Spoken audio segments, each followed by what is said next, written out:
Войсковое казачье общество включает в себя 11 обществ по всей России и насчитывает более 600 тысяч казаков.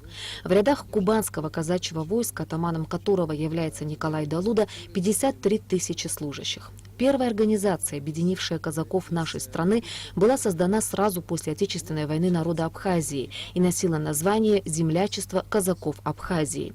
Сегодня это Сухумский особый казачий отдел Черноморского округа Кубанского казачьего войска. Николай Далуда рассказал членам Общественной палаты о деятельности организации. Казаки войска участвуют в охране государственной границы и общественного порядка, занимаются природоохранными мероприятиями, а также принимают активное участие в ликвидации последствий чрезвычайных ситуаций. Кроме того, в организации уделяется большое внимание патриотическому воспитанию молодежи. По всем этим направлениям казаки Кубани предлагают Абхазии свою помощь и сотрудничество.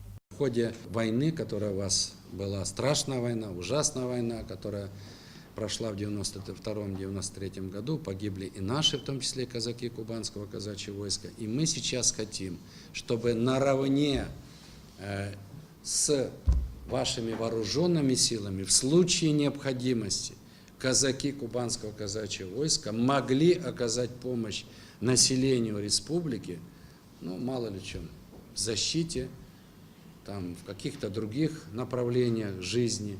Мы хотим оказать помощь действительно в плане патриотического воспитания ваших детей. Если у вас будет такое желание, мы готовы филиал такого Союза казачьей молодежи Абхазии здесь открыть, собрать и заниматься именно совместно с вашими,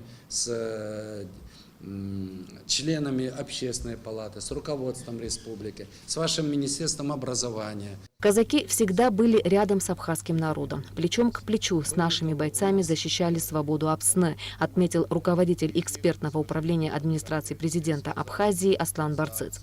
По его словам, молодежи Абхазии не чужды чувства патриотизма, уважения к старшим и другие общечеловеческие ценности, о которых говорил Николай Далуда. У нас тоже, как и у казаков, есть свой кодекс, он называется Апсуара.